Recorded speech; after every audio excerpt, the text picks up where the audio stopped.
네, 안녕하세요. 네. 자, 이제 1차를 무사히 잘 마치시고 3기가 시작이 됐죠. 오늘 문제가 좀 많이 어려웠을 거예요. 3기부터는 기출보다 약간 난이도를 높여서 준비를 하는 게 맞는 것 같아서, 그래서 3기의 수준은 다 거의 이 정도 수준일 거고, 처음 보시는 문제가 좀 아마 많이 있으실 거예요. 그때 이제 시험장에서 대처를 어떻게 할 건지가 사실 제일 중요한 부분이거든요. 그래서 오늘 좀 일찍 와서 채점을 다 해봤는데, 답안 제출하신 분들 기준으로 봤을 때는 그 꽈락 넘으신 게 이제 두 분만 딱 꽈락을 넘었고, 나머지는 다 꽈락이시긴 한데, 지금 정도의 난이도를 봤을 때 꽈락을 이제 넘는 기준을 자기가 이제 찾아가야 돼요. 일단은 100점을 다 써야겠죠. 시간 부족이 발생하는 부분이 어디인지 복기를 하실 때는 내용적인 복기는 두 번째 문제예요. 내용적인 복기는 두 번째 문제고, 본인이 문제 분석을 하고 제가 이제 문제 분석하는 과정, 그다음에 사고의 흐름을 어떻게 가져갔는지 그거를 기억하시면서 복귀하실 때 그 흐름을 가지고 내가 시험장에서라면 어떻게 대처를 할 건지, 그거에 좀 초점을 많이 두시면 좋을 것 같아요. 내용적인 복귀는 그 다음 문제고요. 그래서 뭐 새로 보신 분들도 좀 약간 있는 것 같은데 소개는 그냥 생략을 할게요. 생략을 하고 그다음에 책 광고 하나만. 책이 새로 나왔어요. 요약집이 나왔고, 처음 제 거를 접하시는 분들은 조금 어려우실 수도 있는데, 기본서가 이제 다음 주 수요일날 이제 출간이 돼요. 수요일날 출간이 돼서 거기는 이제 부동산학계로는 주로 이제 경수 평가사님 책이랑 서건채 평가사님 책을 중심으로 관련 취중에 나와 있는 자료들은 거의 다 들어 있다고 보시면 되고, 그다음에 2편이 감정평가 절차 방식이고 3편이 이제 유형별 목적별, 요것도 경호수 평가사님 책이랑 실무기준 해설서 이렇게 좀 중심으로 들어가 있고, 그 외에 좀 추가적인 부분들 관련 뭐 논문이나 관련 서적들 참고 문헌으로 해가지고 다 웬만큼 들어가 있고, 그걸 토대로 해서 이 요약집은 결국에는 개념, 그다음에 목차집은 제가 예전에 나눠드린 적이 있는데 그걸 토대로 이루어졌다라고 보시면 될 것 같고, 키워드를 중심으로 요약을 해서 넣어놓은 거예요. 그래서 공부를 하실 때 복기를 하실 때 제가 계속해서 강조를 드렸지만, 내용보다는 지금 물어본 게 어디 주소에 해당을 하는지 책에 있죠. 그거와 요거에 대한 암기를 최대한 하시고, 3기부터는 이제 내용적인 복기도 충분히 좀 따라가셔야겠죠. 그래서 관련 내용들을 이제 복기를 하실 때 좀 활용을 하시면 좋을 것 같습니다. 그래서 문제를 한번 1번 문제부터 볼게요. 오늘은 이게 고장 나가지고 오랜만에 판서를 하게 되는데, 문제를 사실 써놨어야 되는데 제가 이 상황을 모르고, 그래서 문제 그냥 PPT 나눠드린 자료나 오늘 문제 드린 거 있잖아요. 그걸로 보시면서 한번 보도록 할게요. 자, 문제 1번을 봤을 때 채점을 해봤는데 생각보다 제가 원하는 방향으로 서술하신 분은 거의 없었다. 거의 없었다. 첫 번째 문제의 상황, 주어진 전제들 있죠? 요거를 먼저 한번 볼게요. 그래서 S은행으로부터 다음과 같은 내용의 감정평가가 의뢰가 됐다. 그래서 제시된 내용을 검토하고 다음 물음에 대해서 설명하시오라고 해서 이제 그림을 줬죠. 토지 필지가 지금 어떻게 이루어져 있고 얘네들이 거래가 어떻게 성사가 되는지. 첫 번째가 S은행이 매매 예정건인 상기 6필지를 1단지로 평가해 줄 것을 요청을 했어요. 의뢰인이 일단 요청을 한 거니까 관련해서 떠올릴 때 감정평가 조건에 해당되는지 그거는 포섭을 많이 잘 해주셨는데, 두 번째 현황 6개의 개별 필지로 나누어져 있죠. 등기나 대장 각각의 필지로 구분되어 있는 상태예요. 그렇죠? 평가를 이제 담보 이제 현업에서 하시게 될 때 그게 이제 현업과의 좀 약간 차이에서 이제 비롯된 문제 같은데, 은행이 단순히 요구해줬다고 해서 이거를 100%다 들어주진 않아요. 일정 요건을 충족을 다 해야 되는 거거든요. 검토 사항도 다 봐야 되는 거고. 그 다음에 세 번째 상황을 보시면 1, 2, 3번 토지가 이미 A씨가 갖고 있는 거고, A씨가 4번, 5번이랑 6번을 사면서 건물이 만약에 있었다고 하면 건물을 다 부시고 또는 토지만 있었다면 토지만 가지고 일단으로 해서 여기에 건물을 올리려고 개발 사업을 하기 위한 목적이겠죠. 그래서 대출을 받으려고 하는 거예요. 이제 현업에서 이제 뭐 브릿지 담보 대출이라고 해서 토지 가지고 개발 사업 진행할 때 좀 보통 이루어지는 과정이거든요. 그다음에 공법상 제한, 광대로변을 따라서 지금 띠 모양의 중심 상업 지역에 해당한다. 광대로가 있고 소로, 그다음 후면 도로 뭐 이렇게 되어 있는데 실무에서는 이걸 좀 따지겠지만 이런 부분들까지 서술하신 분들은 일단 없었어요. 무슨 말이냐면은 일단지로 평가를 할 때 개별 요인의 가치 형성 요인이 달라지게 되겠죠. 그죠? 그런 것도 사실 포섭하길 바랬었는데 그거는 조금 논외로 하고, 그다음에 대상 필지 지상에는 임대 수익을 목적으로 12층 규모의 상업용 건물을 건축할 예정이다. 요거는 뭐 주어진 상황은 따로 언급이 안 되어 있었지만 용도 지역이 지금 중심 상업 지역이라고 주어졌잖아요. 그죠? 사실 요거는 1차에서 건폐율과 용적률은 배우는 부분이라서 따로 드리진 않았어요. 드리진 않았지만 12층 규모는 충분히 건축이 돼요. 요거에 대해서는 용도 지역 가지고 용적률과 건폐율을 가지고 검토하시면 되는 건데, 자, 문제 1번을 한번 읽어볼게요. 상황이 이렇게 되어 있고, 자, 배점을 나누는 균형이 아직 안 되시는 분들이 아직도 꽤 많이 있어요. 배점에 대한 균형성 얘기를 일단 먼저 할게요. 그래서 문제 1번을 가서 보시면 배점은 10점이죠. 10점인데 배점을 나누는 기준의 첫 번째가 뭐라고 그랬어요? 서술어다 라고 했었죠. 문제에서 보시면 여기서 설명하고, 그죠? 그 다음에 검토하시오 이렇게 되어 있죠. 이렇게만 봤을 때는 5점 5점이 가야 돼요. 그죠? 5점 5점이 가야 되는데 여기 뭐가 들어가 있어요? 간략하게 검토하시오 라고 되어 있죠. 그럼 배점이 10점인데 배점을 나눌 때 이렇게 일단 기준을 해야겠죠. 서술을 가지고. 목차의 기준은 그러면 7점, 3점 정도. 아니면 뭐 6대 4 정도도 뭐 가능은 하긴 하지만 최소한 여기서는 목차 지금 1개, 여기서는 목차가 최소한 2~3개는 나와야겠죠. 그렇죠? 요 구성을 먼저 드린 거예요. 배점의 균형을 따라서 갔을 때. 그러면 앞에서 지금 물어본 다시 주어를 이제 찾아가야겠죠. 목적어를 찾으시면 돼요. 물어본 거는 결국에 목적어예요. 그렇죠? 문제를 다시 보시면 앞에서는 목적어가 뭐예요? 원칙을 물어봤죠. 감정평가 원칙에 대해서. 근데 3가지 원칙이니까 목차 3개 그대로 각각을 잡으면 되겠죠. 그죠? 뒤에서 물어본 건 뭐예요? 분권에 적용하게 될 평가 기준이죠. 물어본 게 뭐다? 평가 기준을 물어봤다. 이게 목적어죠. 그렇죠? 목차 여기 하나 잡고 여기서는 3개 잡고 이러면 되는 거죠. 그렇죠? 그 구성은 총 4개의 목차를 활용하는 배점이었다라는 거죠. 그래서 앞에서 원칙에 대해서 설명하는 거잖아요. 그죠? 요거는 이제 기본 문제 할 때 좀 많이 드리는 건데, 시장 가치 기준 원칙에 대해서 설명하라고 하는데 시장 가치의 의의로 배점을 다 채우시면 안 돼요. 원래는 점수는 일단 다 드렸어요. 시장 가치를 설명하는 문제가 아니라 시장 가치 기준 원칙을 설명하는 거죠.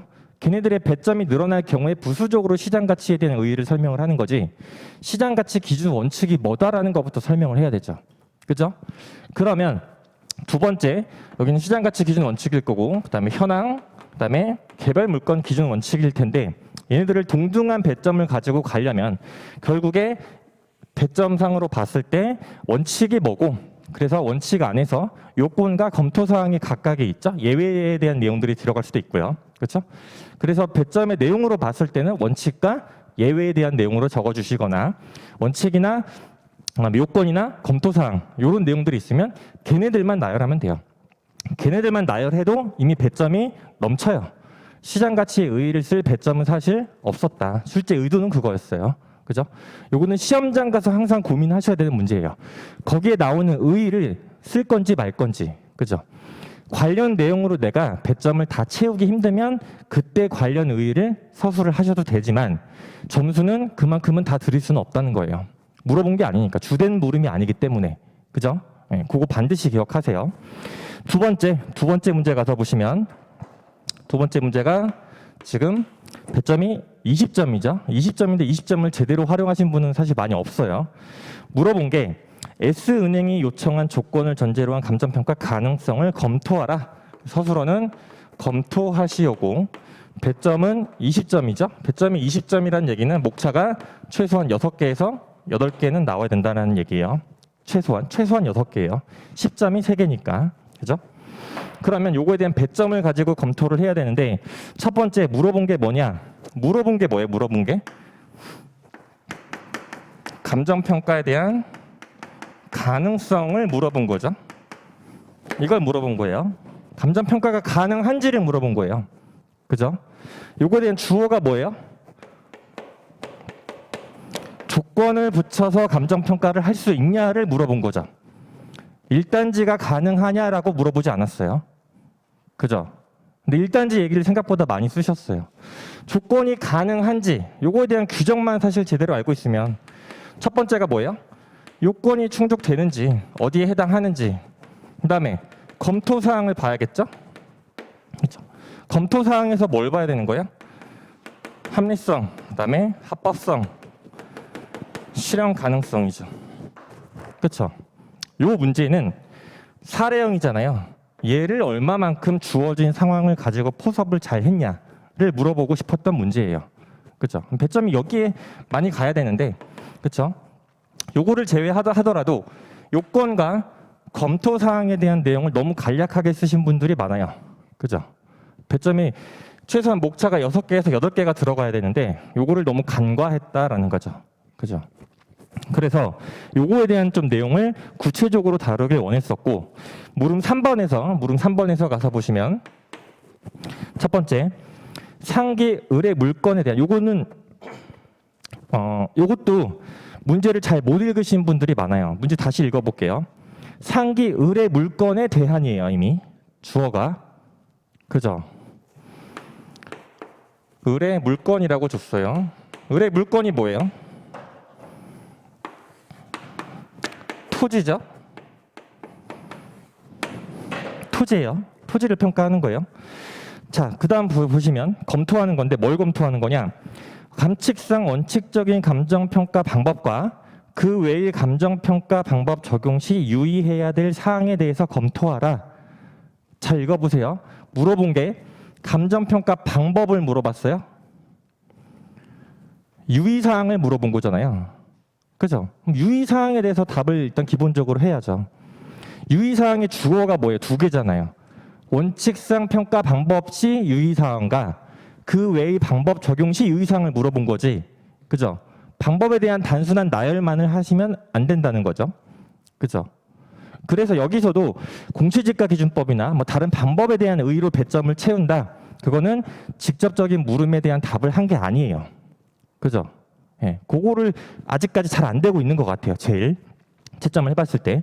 그러면 유의사항에 대해서만 충분히 집중해서 배점을 할애를 할 수 있으면 10점이니까 4개의 목차를 최소한 활용할 수도 있고요. 뭐 3개를 잡을 수도 있겠지만 그래서 원칙적인 방법, 그 외의 방법인데 그 외의 방법 적용에 있어서 물어본 게 유의사항인데 방법에 너무 초점이 가서 토지에 있어서 감정평가 방법으로 이제 공시지가 기준법 말고 거래사례비교법이나 원가법, 그다음에 수익환원법 너무 다양하게 보여주려고 하면 이건 배점이 무조건 넘어가요. 그래서 채점했을 때 느꼈던 현상은 물음 2번이 배점이 20점인데 불구하고 한쪽 반이나 두 쪽까지밖에 작성을 안 하고 3번이 10점인데 얘를 2쪽 이상을 작성하신 분들이 생각보다 많이 있었어요. 그거는 점수를 더 주고 싶어도 못 주는 거예요. 20점인데 20점의 점수를 더 주려고 하는데 양이 없잖아요. 그렇죠? 점수를 주고 싶어도 못 주는 거예요. 10점에서 아무리 점수를 잘 준다고 하더라도 한계가 있어요.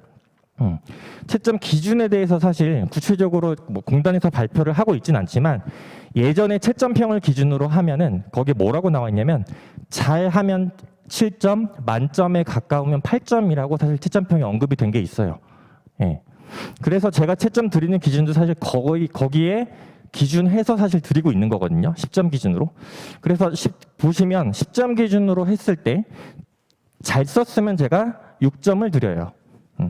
보통으로 쓰셨으면 5점을 드리는 거고 최소한 기본 목차에 대해서 목차 구성이나 내용의 균형성이 맞으면 4점에서 4.5점을 드리고 있는 거예요. 근데 물어본 거에 대한 초점이 아닌 다른 내용에 초점이 가 있거나 이러면 꽈락의 점수를 드리게 되는 거예요, 지금 기준이. 그죠? 실제 시험장에서 유의하셔야 되는 부분이에요. 아는 내용으로 답을 채운다고 점수가 100% 나가는 게 아니다.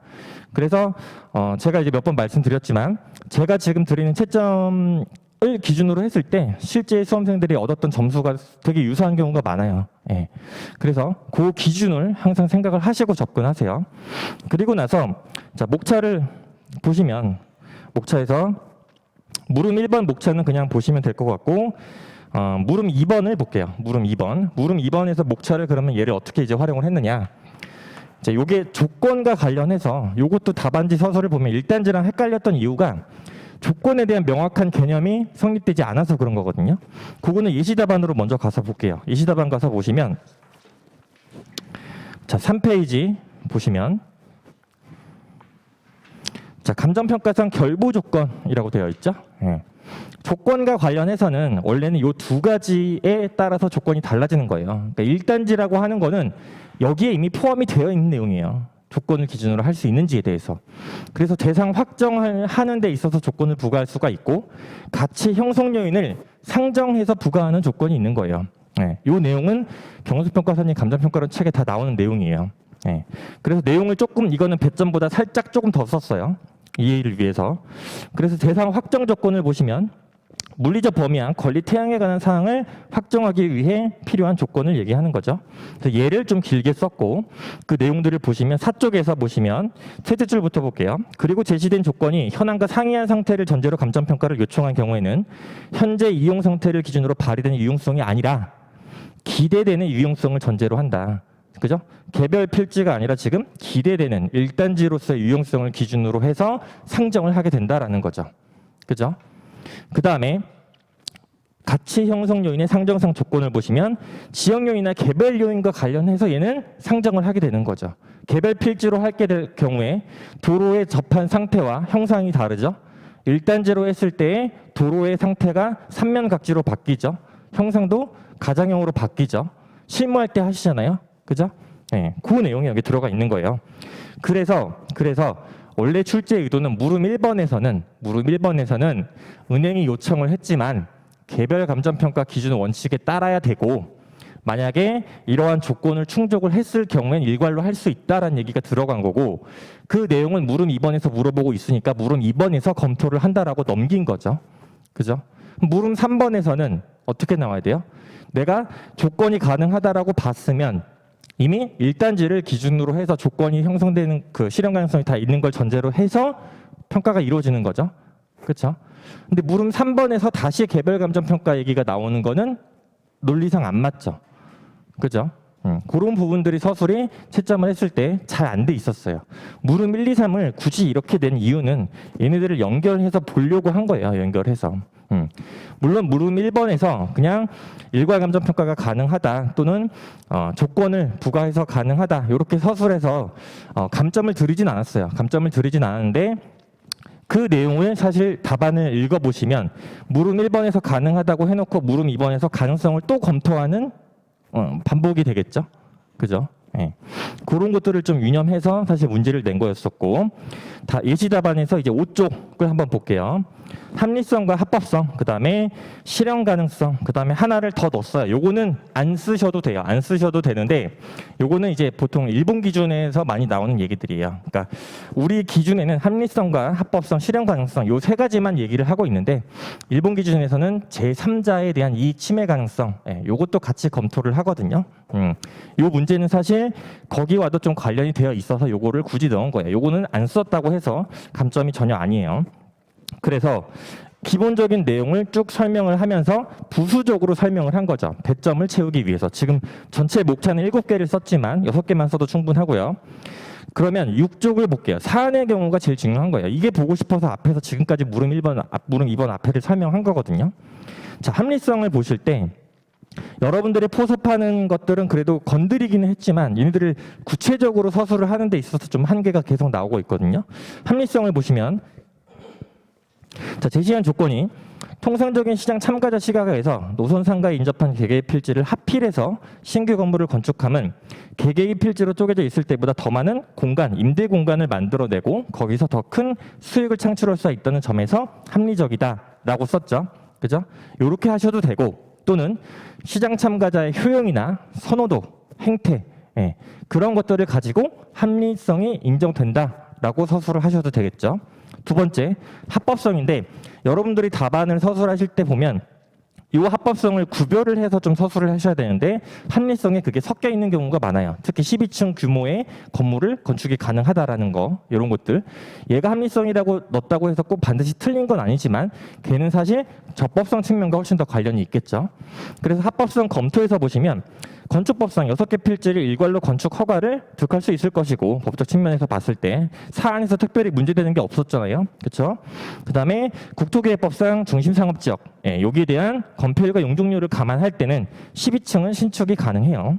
또한 물권법 측면 이때는 타인 소유 재산을 가지고 제3자가 사용 수익할 수 있는지 요거랑 관련이 되어 있는데 이미 정상적으로 매매 계약이 체결될 걸로 하고 있고 지금 잔금만 납부를 두고 있는 거죠.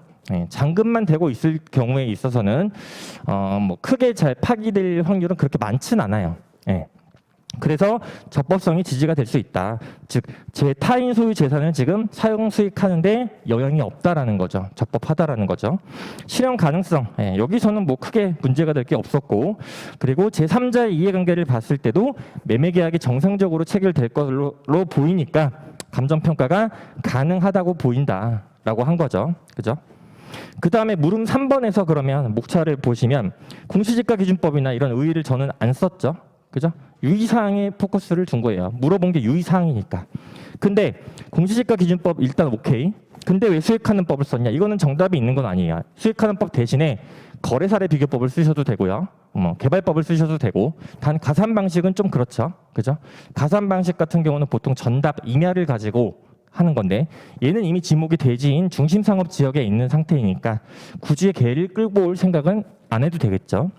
그랬을 때 먼저 비교 표준지나 지역요인, 개별 요인 비교시 유의사항 이런 내용들을 썼고 수익환원법에서는 요 수익환원법의 적용 가능성이라는 목차를 활용한 거는 12층 규모의 상업용이죠, 그죠? 그거랑 관련해서 그 중에서도 일반 담보를 할 때 사실 DCF까지는 잘 안 써요. DCF를 쓰는 건 이제 금액이 좀 많이 컸을 때 이제 활용을 하다 보니까 여기서 자본환원 방법으로 직접 환원법으로 적용하는 게 타당해 보인다라고 언급을 해준 거죠. 그렇게 해서 순수익과 환원율 적용 시 유의사항에 대한 내용을 활용을 한 거다라고 보시면 될 것 같아요. 그래서 이 수익환원법 적용 시 유의사항은 거래사례 비교법을 쓰셔도 돼요. 인근에 하필된 규모로 또는 본건이 면적이 나와 있지는 않지만 유사한 규모를 갖고 있는 거래 사례가 있거나 유사한 개발 과정을 거친 거래 사례들이 존재할 수가 있겠죠. 중심 상업 지역이다 보니까 그러한 사례들을 찾게 되면 걔네들을 가지고 사례 적용 시, 사례 선정 시 유의사항이라든가 가치 형성형 비교 시 유의사항 이렇게 목차를 잡아서 활용할 수가 있겠죠. 그죠? 그래서 1번에서는 이러한 내용들이 들어가 있다라고 보시면 될 것 같아요. 그래서 결에서는 관련 내용을 간단히 지지를 했고요. 그 다음에 물음 2번, 문제 2번. 문제 2번 같은 경우는 자 권리금은 올해 출제될 가능성이 상당히 높아요. 상당히 높아요.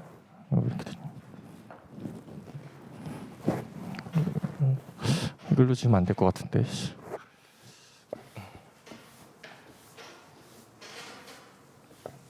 권리금 문제를 4번에도 좀 내긴 했죠.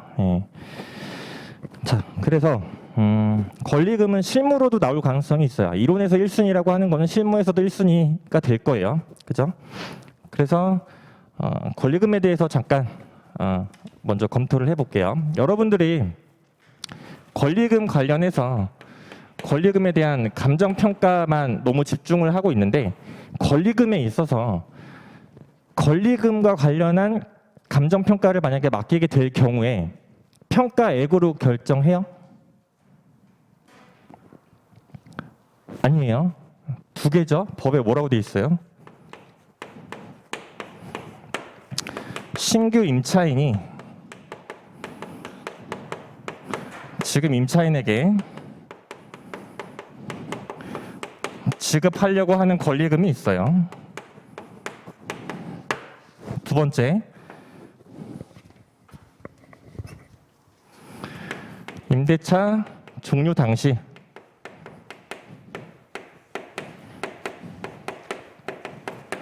권리금 중에서 낮은 걸로 결정하는 거예요. 낮은 걸로. 감정평가는 어디서 이루어지냐? 이걸 감정평가하는 거예요.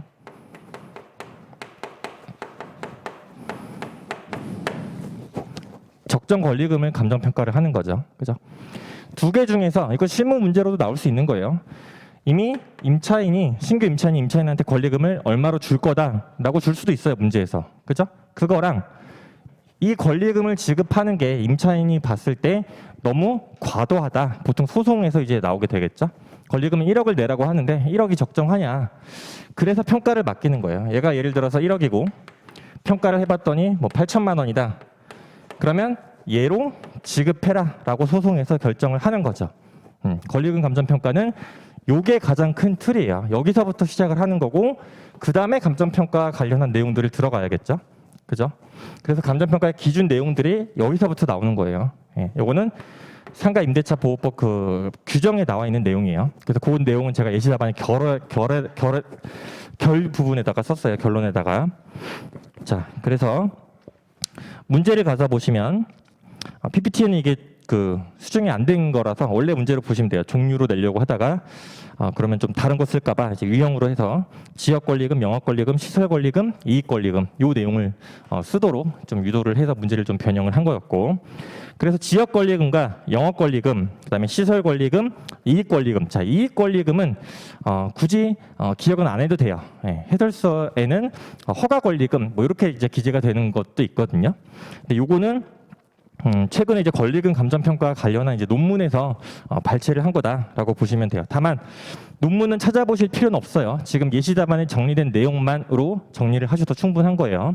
그랬을 때 각각의 의 있죠? 네, 의들이 있는데 이건 정의가 아니기 때문에 조사까지 외울 필요는 없어요. 단 개념은 명확히 알고 가야겠죠. 지역 권리금, 얘를 소위 바닥 권리금이라고 하는 거예요. 네. 즉 장소적 이익을 얘기하는 거죠. 장소적 이익. 그 다음에 영업 권리금, 영업 노하우나 거래처, 뭐 신용 이런 것들과 관련한 게 영업 권리금이고, 시설 권리금은 그 유형재산과 관련한 내용들이겠죠. 이익 권리금 같은 경우는 장래 창출할 영업 이익에 대해서 미리 권리금을 내는 거예요. 그래서 얘는 바닥 권리금이랑 사실 좀 연결해서 보는 애들이에요. 그래서 보상에서 이제 문제가 되는 것들은 바닥 권리금을 인정을 할 거냐 말 거냐, 예, 그게 보상에 있어서 좀 문제가 되는 논점이에요. 그래서 보상에서 영업 보상과 관련했을 때는 바닥 권리금은 인정 못 해준다라는 거죠. 그래서 이런 내용들이 요것도 이제 배점보다 조금 더 썼어요. 그래서 요거는 참고로 기억을 하시면 될 것 같고, 그래서 그 내용들이 정리가 되어 있으니까 그거는 답안을 참고하시면 될 것 같아요. 그 다음에 물음 2번 있죠? 그러니까 물음 2번이 어디 써야겠다. 자, 물음 2번이 권리금의 발생 원인을 논하시오 라고 주어졌죠. 근데 자, 기출문제에서 제가 계속 강조를 드렸지만 문제에서 제시된 용어를 함부로 자기가 알고 있는 걸로 변형해서 쓰지 말라라고 계속 강조했죠. 그죠? 발생 원인을 물었어요. 근데 이걸 왜 같이 발생 요인으로 써요? 그죠? 그걸로 서술을 할 수는 있어요. 그러면 발생 원인이 뭐다라는 의미를 자기가 목차를 잡아서 얘가 같이 발생 요인을 의미한다라고 밝혀주고 내용을 쓰셨어야죠. 그죠? 이게 첫 번째예요. 그래서 발생 원인을 이렇게 해석을 해가지고 접근을 하실 수도 있다. 그게 첫 번째고요. 두 번째 원래 출제 의도는 발생 원인이잖아요. 발생 원인. 이거는 사실 정답이 있는 부분이 아니에요. 정답이 있는 부분이 아니고 논문에 대한 것들을 실제 시험장 가서 다 준비를 해서 할 수도 없어요. 그러면 문제가 이렇게 나왔을 때 내가 얘를 어떻게 대처할지에 대한 거를 사실 보고 싶었던 거거든요. 그 다음에 문제 3번이 권리금 감정평가의 문제점을 물어봤어요. 자, 이론에서 문제 똑바로 읽으시라고 그랬죠? 감정평가의 문제점을 물어봤지 감정평가 방법의 문제점을 물어보지 않았어요. 그죠? 근데 왜 방법만을 서술하시는 분들이 생각보다 많았어요. 그쵸? 출제 의도는 물음 1번의 앞에서 지금 권리금의 유형을 물어봤죠? 그죠? 그래서 네 가지를 또 일부러 줬는데 여기에 맞춰서 사실 목차 잡으면 편하게 쓸 수 있었겠죠? 그죠? 발생 원인 정답 없다고 그랬어요. 없다고 그랬는데 관련해서 굳이 뭐 유형이나 무형 이렇게 체계를 좀 잡고 접근하신 분들도 있지만 얘는 유형을 문제에서 지금 네 가지로 드렸잖아요. 그죠? 그 네 가지에 따라서 얘네들이 왜 발생하는지에 대해서 논하는 거니까 의견이죠. 그렇게 설명하면 충분하고 그 다음에 이 발생 원인과 관련한 문제점을 하면 사실 목차가 4개 하면 아주 편하게 설을 쓸 수가 있고 편하게 작성을 할 수가 있었을 거란 말이에요. 내용도 안 겹치고. 그죠? 근데 그렇게 활용하신 분이 없었다 하나도. 그래서 이거는 실제 시험에서 대처하는 데 대한 기준을 지금 마련해 드린 거예요. 실제 시험에서 관련한 내용을 전혀 모른다고 전제를 했을 때 여러분들이 문제를 푸시다 보면 느꼈겠지만 특히 이 문제 발생 원인과 문제점 여기에 대해서 목차를 잡거나 아니면 아예 비워두신 분들이 많은데 이걸 어떻게 해야 될지 모르겠는 거죠. 관련 내용이 모르겠으니까. 그렇죠? 근데 배점이 지금 10점 10점인데 20점을 버렸다는 거는 나머지 문제 80점에 대해서 충분히 잘 서술을 했다는 걸 전제로 해야지 꽈락이 안 나오거든요. 그러면 20점을 버린다면 나머지 문제에서 여러분들이 그렇게 잘 했을 가능성이 높진 않아요. 요 전체 문제를 봤을 때. 그죠? 그럼 얘를 대처를 해야죠. 정답이 있는 문제가 아니잖아요. 논하는 문제가 아니잖아요. 그렇죠? 그래서 유형에 따라서 발생 원인과 문제점을 사실 연결해서 지으면 되는 애들인 거고 예시 답안과 목차는 조금 더 어렵게 지금 서술이 되어 있는데 요거는 논문 정리용으로 지금 드린 거예요. 네, 참고를 하실 때. 그래서 내용을 한번 가서 보시면 이 내용은 빼고 자 이렇게도 한번 검토를 해볼게요. 자 발생 원인을 같이 발생 요인으로 접근을 할 수도 있다고 했었었죠. 그렇죠? 결국에 효용, 그다음에 상대적 희소성, 그다음에 유효, 수요 측면에서 검토를 할 수가 있었을 거고 여기서부터 발생하는 문제점을 연결해서 사실 그냥 목차를 잡아도 전혀 풀리지가 않죠. 내용이 연결된다라는 거는 논리적 일관성을 갖추고 있다라는 말이거든요. 본인이 작성한 내용에 있어서 크게 결함이 없으면 출제자가 요구한 답안과 전혀 다른 방향으로 간다고 하더라도 기본 점수는 다 드려요. 네, 그렇게 돼 있단 말이에요. 근데 이거를 여기서 딴 얘기를 하면서 문제점에서 또 뭐 방법이나 막 여기저기 막 섞이기 시작하죠. 어디서부터 뭐를 건드려야 될지 모른단 말이에요. 그렇죠? 기준을 잡고 거기서 파생해서 나가면 돼요. 물음을 왜 이렇게 냈는지 한 번 더 고민을 해보시고, 그죠? 그 생각을 가장 틀을 먼저 기억을 하시면 될 것 같아요. 그래서 효용이라고 하는 거는 결국에 시장 참가자가 선호하는 것들, 인정하는 것들, 요거랑 관련한 거죠. 그렇죠? 권리금이란 걸 시장 참가자들이 시장에서 봤을 때 너도 나도 인정을 하고 있으니까 돈을 주고 거래를 하는 거잖아요. 그렇죠? 거래 가능과도 연결이 되어 있겠죠. 그렇죠?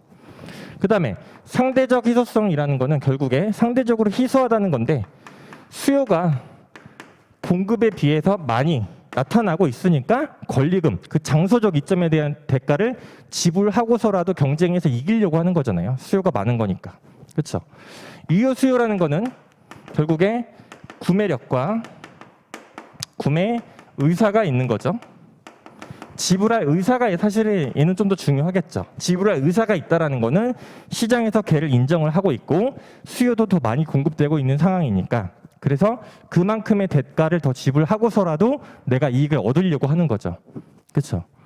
그러면 이 내용을 잘 보시고 예시 답안을 가서 볼게요. 같은 얘기를 목차에 따라서 다르게 지금 전개를 하고 있는 거예요. 첫 번째, 수요 공급의 원리죠. 상대적 희소성과 관련되어 있다고 보시면 돼요. 임대 수요는 많은데 공급이 적죠. 그래서 임차인은 권리금을 지급하고서라도 임차를 하려고 하는 거죠. 선호하는 지역에 따라서 점포의 공급이 적고 수요가 많으니까 임차 수요자 간의 치열한 경쟁이 발생을 하게 되는 거겠죠. 그다음에 창업 비용의 회수. 그죠? 초기 비용에 대해서 지출하는 비용들이 많이 있으니까 얘를 회수하려고 하는 거예요. 예, 투자 심리로 보는 거죠. 여기는 뭐 따로 여기와 관련해서 굳이 엮자면 효용과 좀 관련이 되어 있겠죠. 그렇죠?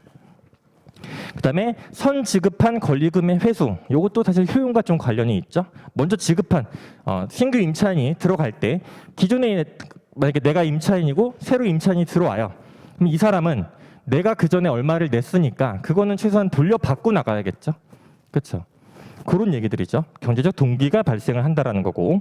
그다음에 법령상 임차료의 제한이나 인허가 요건의 강화. 정부에서 좀 규제가 있다라는 거죠.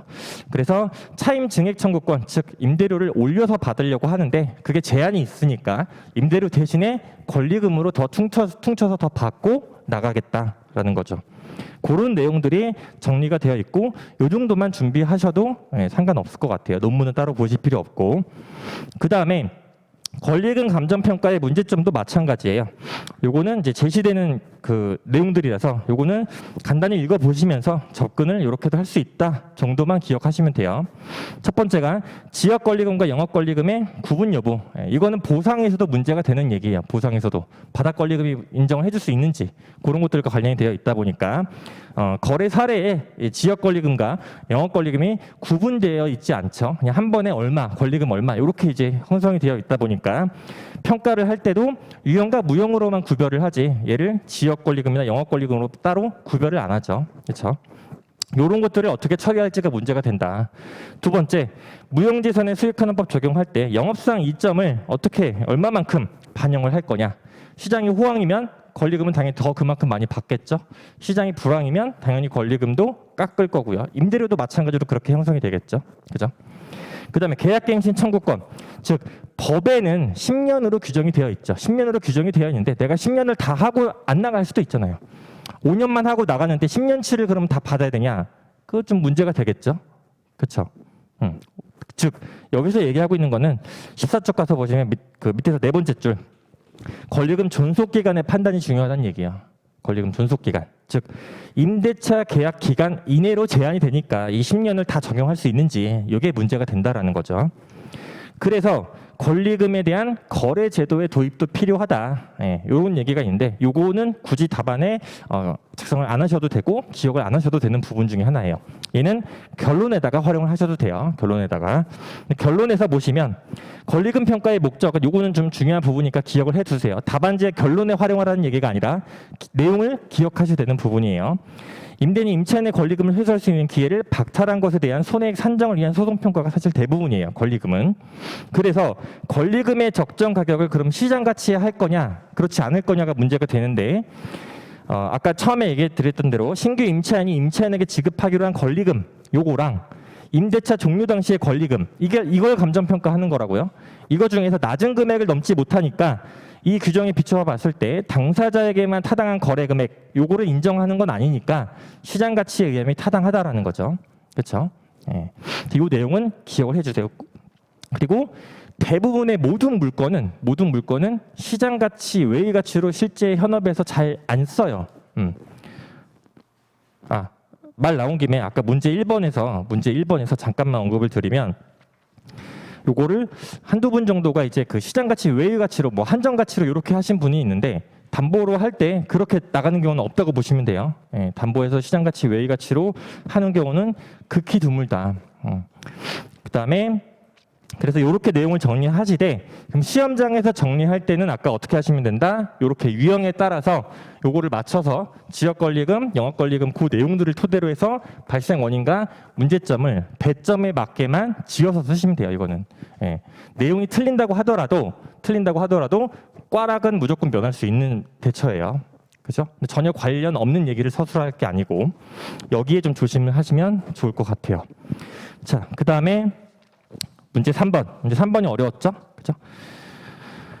요거는 현업에서 좀 담보 평가할 때 실제 많이 이루어지고 있는 거거든요. 그래서 문제를 답안을 이제 봤을 때 조금 부족한 부분들이 많이 있었는데 문제를 한번 다시 읽어볼게요. 요거는 제가 다시 여러분들이 쓴 답안을 보고 문제를 보니까 조금 더 구체적으로 줄 걸이라는 좀 생각을 하긴 했어요. 자, 일반 상업 지역 내에 지하철 출구로부터 약 300m 이내에 최근 신축된 건물, 그죠?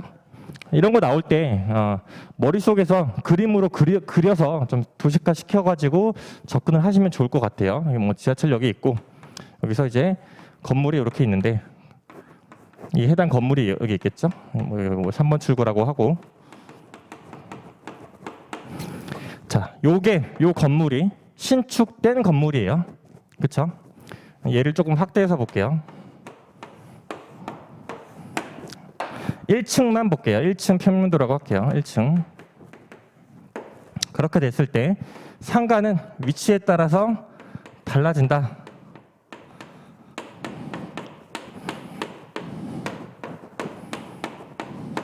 그렇죠? 보통 뭐 101호, 102호, 103호 이렇게 되어 있겠죠? 뭐 112호, 뭐 113호 이런 식으로 되어 있을 거고, 뭐 108호, 109호. 1층 상가 도면을 보면 보통 이런 식으로 구성이 되어 있어요. 그렇죠? 그렇게 봤을 때 내용을 다시 한번 읽어보면 약국 구분 건물로 일단 줬죠. 문제를 102호라고 줬어요. 102호가 어디에 위치해 있는지는 사실 몰라요. 그죠? 그런데 약국의 임대료는 해당 건물 내에 해당 건물이라고 줬죠. 동일한 건물이에요. 신축된 건물이란 얘기예요. 근데 대부분의 채점을 해봤을 때 신축에 대한 얘기를 되게 많이 했어요. 예. 이거는 동일한 상황이란 얘기예요. 동일한 상황. 즉 출제 의도는 다른 건물과 비교를 하는 게 아니라 얘가 102호인데 약국으로 쓰는 거예요. 약국인데 103호랑 101호가 동일 건물의 같은 노변에 위치를 하고 있음에도 불구하고 얘는 뭐 거래가가 5억이고 얘가 뭐 5억 5천인데 얘 같은 경우는 10억 이렇게 찍혀 있어요. 그럼 이렇게 평가하는 게 맞냐를 물어본 거란 말이에요. 그래서 내용을 다시 보시면 약국의 임대료 얘기가 나와 있죠. 해당 건물 내에 동일 건물 내에 독점 계약으로 인한 동일한 노변, 이것도 요걸 얘기한 거예요. 즉 무슨 말이냐? 여기 노변에 같이 있다. 왜냐? 구분 건물 같은 경우는 이 전면에 접한 상가와 후면에 접한 상가, 내부 상가에 따른 격차가 되게 커요. 특히 전면보다 내부 상가는 거의 30% 이상 감가돼요. 후면 상가는 최소 15% 이상 감가가 되고요. 가격 수준이 다르다는 얘기예요. 가격 수준이. 그 얘기를 사실 드린 거였어요. 그래서 다른 층 상가보다 동일한 노변의 접한이라는 거는 여기만을 얘기한 거예요. 그러니까 내부 상가나 후면 상가는 고려하지 말라라고 사실 준 건데 이건 좀 제가 문제가 구체적이지 못했던 것 같아요. 임대료 수준이 약 2배가량 높은 것으로 조사되었다. 실제 보시면 요 101호나 뭐 103호 같은 경우는 월 임대료가 300 이러면 약국 임대료는 뭐 700, 800이래요. 그렇게 됐을 때 이렇게 평가, 본권의 감정평가액이죠. 이게 11주차 문제를 보셨던 분들이 그거를 사실 응용을 하긴 한 건데 비중가액이 뭐 시상 수익가액보다 높게 형성이 되었다든가 아니면 적산가액이 비중가액보다 높게 형성이 된 이유, 그렇게 문제를 냈었는데 이거는 그렇게 물어본 게 아니라 본권 감정평가액이 이미 결정이 된 거예요. 결정이 된 거죠. 그 상태에서 다른 1층 상가, 다른 호수, 즉 101호, 103호 이 동일 노변에 있는 상가보다 높은 이유에 대해서 지금 물어본 거란 말이에요. 그러니까 여러분들이 목차를 작성하실 때 최근 신축됐다라는 얘기라든가 아니면 접근성, 지하철과의 접근성, 이거는 사실 관련이 없다. 이미 상황은 똑같단 말이에요. 그렇죠? 네. 요거랑은 관련이 없는 얘기예요. 실제로는. 그래서 점수는 일단 드리긴 했지만 요 상황을 봤을 때 얘를 그러면 인정을 해줄 거냐 말 거냐, 왜 그렇게 차이가 나느냐, 그걸 물어본 거란 거죠. 그래서 예시 답안은 다르게 쓸 수도 있었지만 지난주 2기 11주차 특수 목적에 따라서 비중가액이 뭐 적산가액보다 높게 산정되는 이유를 물어봤었는데 걔를 최대한 활용해서 쓴 거예요. 큰 목차를 보시면 두 가지로 접근을 했죠. 이런 거 있을 때 두 가지로 접근할 수 있다고 했었어요. 그죠? 첫 번째가 대상 물건의 특성으로 지난번에 목차를 하나를 썼었고, 그죠? 특수 목적에 대한 특성, 그죠? 효용이 있을 거고, 그 다음에 감정평가 방법, 적용과 관련해서 이렇게 할 수도 있는데 요거 말고 세트로 기억을 해보시면 돼요. 대상 물건의 특성과 관련해서 이렇게 4가지 정도가 있는데 이게 어디서 활용이 많이 돼요? 이렇게 보시면 떠올리실 수 있겠죠? 그죠? 대상 물건의 특성이 있고 감정평가의 목적은 동일하죠? 그죠? 쓸 필요가 없겠죠? 그 다음에 뭐예요? 자료에 대한 신뢰성. 그 다음 뭐예요? 시장 상황 얘기죠? 그죠?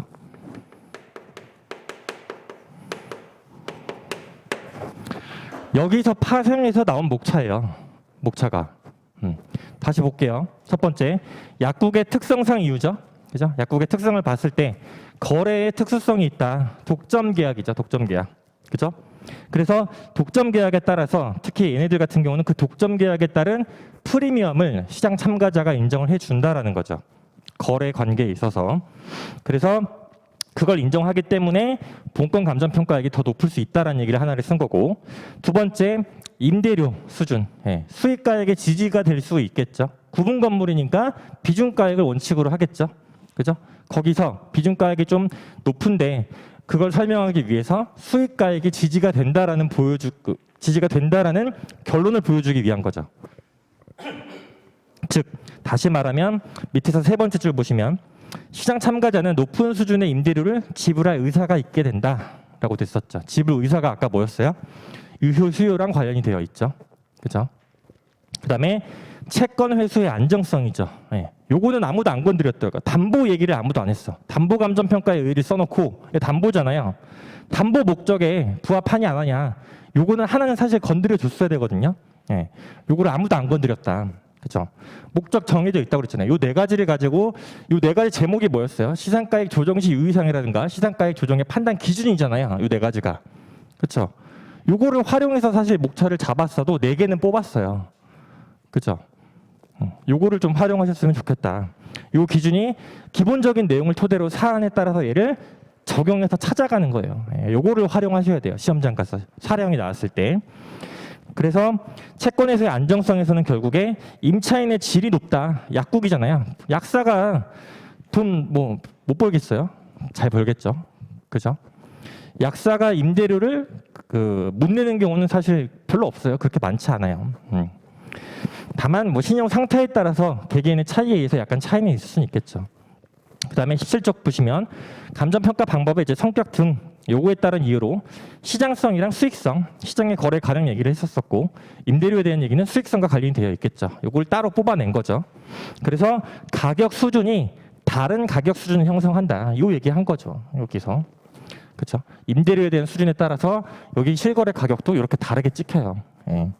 요 얘기를 해서 감정평가 방법의 논리, 즉 가치 삼면성 측면에서 검토를 한 거죠. 그 다음에 사용가치와 교환가치, 이거는 지난번에 목차를 활용했던 거죠. 약국 자체로서 사용은 충분한 사용가치를 지니지만 약국이 아닌 다른 상가가 들어오면 이건 이 가격이 안 돼요. 형성될 수가 없어요. 그렇죠? 그 얘기가 사용가치와 교환가치 얘기였고, 그 다음에 자료의 신뢰성. 요거는 그래도 몇몇 분들이 뭐 자료 수집 및 정리 시 그런 것들에 따라 유의사항이 가격 차이가 발생한다. 요거는 생각보다 많은 분들이 활용을 많이 해주셨어요. 그렇죠? 그래서 요 틀이 이 4가지의 틀을 기준으로 해서 나온 목차다라는 걸 기억을 해두세요.